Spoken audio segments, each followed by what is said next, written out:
What do you want to be when you grow up?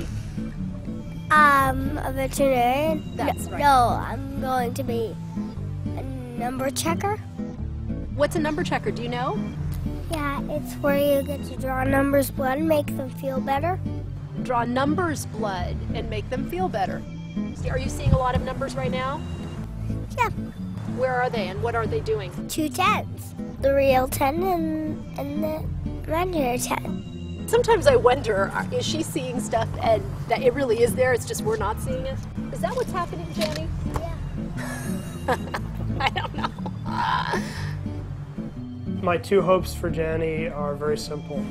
I want her to be alive, and I want her to be able to find moments of happiness in the day. Even if every day isn't always happy, that she can find some happiness. That's it. That's all I want from her. So if Daddy ever comes... No, Daddy's going to take a break right now, so I'm staff, okay? What do you know of schizophrenia? It makes you have imaginary friends. It makes you have imaginary friends. Are you schizophrenic? Do you know? I think I am schizophrenic.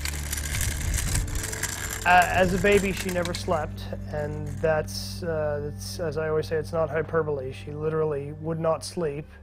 She would do 20, 30-minute power naps 24 hours a day. So as a newborn, she was getting 2-3 hours of sleep a day. Otherwise, she'd just scream. Until we one day figured out that when we stepped outside, she stopped screaming. We went back in, she started screaming again. By 3 months, we were taking her out all day, every day. And we did this for 2 years straight. One place wasn't enough. It's like her mind was a sponge. We'd go somewhere, she'd absorb it, she'd grow bored with it, and then we'd have to move on to the next place. So we might go to the zoo, a play area, and Barnes & Noble play area all in the same day. At 2, she started to talk about what we thought were imaginary friends. Why? The first one to appear was 400 the cat, and she would just play with 400. We didn't think too much of it. Oh, I know what she needs. You need a Thorazine, Jenny. The medication, the Thorazine, for every delusion that the Thorazine kills, another one comes to take its place. And Jenny's unwilling to let go of the good ones because they're her friends. She had always been very, very social because, of course, we were out all the time. But then, right around her 3rd birthday, she started to become antisocial. She would scream at people if they called her January. She would tell her friends that she didn't want to play with them anymore. At one point, she had probably as many as 20 or 30 friends, and they just, slowly all dropped away. And the number of imaginary friends kept growing and growing and growing. And then, at 5, the violence began. She began hitting, kicking, biting, throwing shoes. When I would say that she would hit, these weren't like tantrums. The impact of her blows was like she was fighting for her life. And there was no warning. One moment she's like, I love you, Daddy. And then all of a sudden, she is literally trying to scratch my eyes out. She would be like that for 10 or 15 minutes, and then she'd come dead out of her.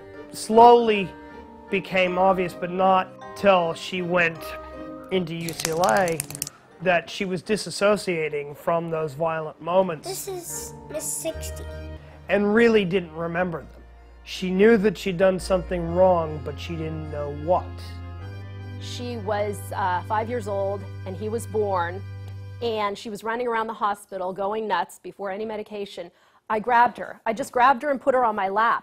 And she turned to somebody who was not there and said, "Ooh, she's not pregnant anymore," in that kind of a voice.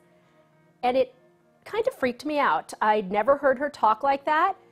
I'd never heard her talk specifically to like somebody else.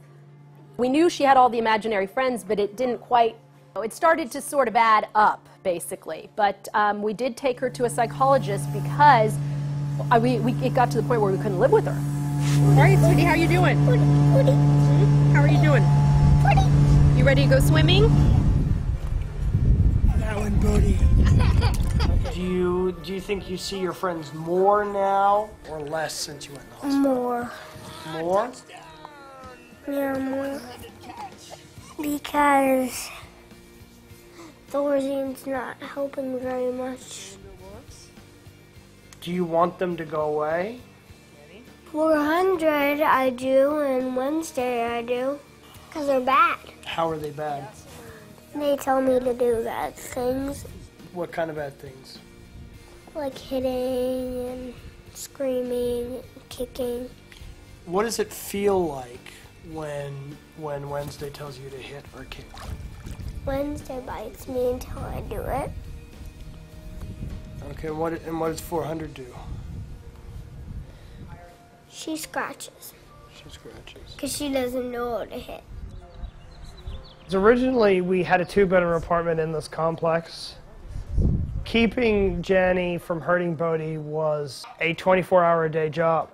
So we traded in our 2-bedroom for 2 1-bedroom apartments. Jenny's apartment is in this building, and then right across the parking lot, about 100 feet away on the 3rd floor, is Bodhi's apartment. I mean, financially it's been harder because the 2 put together are still $500 more than what I was paying for the 2-bedroom. When Susan and I were living in the same apartment, it felt more like we were in this together. You know, since we've you know, been in the separate apartments, you know, I feel like we are not as close anymore, and that leads us. It leads us to attacking each other more, blaming each other more.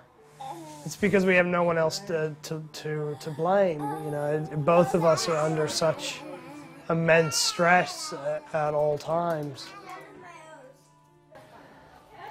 You know, I wish she could have had more of a childhood than she has had, but you know, her illness took that from her.